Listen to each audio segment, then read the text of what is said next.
No shortcut to safety. Voici Mike avec son frère David.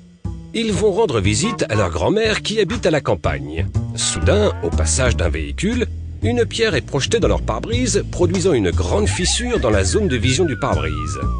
Immédiatement, Mike réalise que la fissure altère sa capacité à conduire en toute sécurité et que son pare-brise doit être remplacé dès que possible. Mike et David vont chez un poseur de pare-brise tout proche pour remplacer rapidement leur pare-brise endommagé. Mike déclare qu'un poseur de pare-brise est juste un poseur de pare-brise. David rappelle que récemment, un de ses amis a fait remplacer son pare-brise et plus tard, ce même matin, il a eu un léger accident tapant la tête sur le pare-brise. Même si on lui avait dit que les procédures du fabricant de colle avaient été suivies, le pare-brise ne resta pas en place.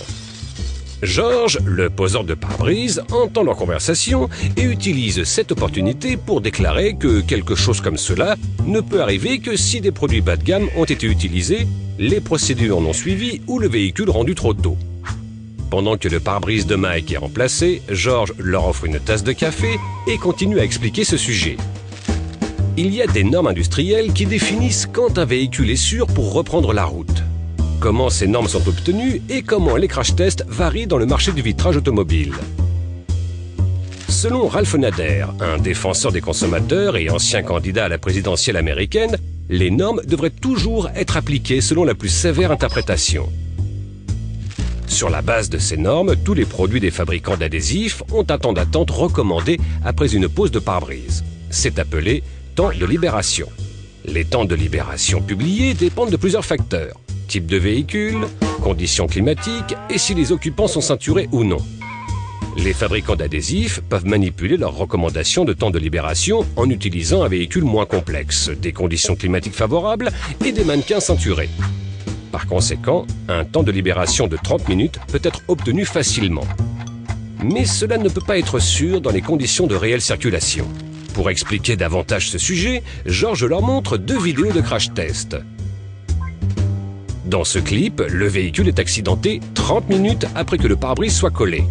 Avec ce crash test, vous voyez un véhicule standard à température ambiante, mais avec des mannequins ceinturés. Vous voyez que le pare-brise reste en place et n'est même pas endommagé. Ici, vous pouvez voir le même modèle de véhicule dans des conditions similaires, utilisant le même adhésif, mais maintenant, les occupants ne sont pas attachés. Le pare-brise est brisé et éjecté après les mêmes 30 minutes d'attente. Quelles sont les conditions de test les plus sévères? La mission de la société de George est de fournir aux clients l'installation la plus sûre possible. Il croit qu'il ne doit pas y avoir de compromis sur la sécurité en ce qui concerne le collage de pare-brise. C'est pourquoi il utilise Sika, parce que Sika pense aussi qu'il ne doit pas y avoir de compromis à la sécurité. Il sait que Sika a testé ses colles lors de crash tests effectués dans les plus sévères interprétations de la norme. Les systèmes de collage Sika peuvent être utilisés dans presque toutes les conditions climatiques, quel que soit le modèle de véhicule, et maintiendra le pare-brise en place même si son client oublie de porter sa ceinture de sécurité. Cela lui procure une grande tranquillité d'esprit et lui permet de dormir confortablement, sachant que ses clients sont aussi sécurisés que possible. Mike et David comprennent maintenant l'importance d'une installation correcte du pare-brise. Non seulement George a installé leur pare-brise avec sécurité en utilisant une colle Sika, mais ils sont arrivés en sécurité pour dîner chez leur grand-mère.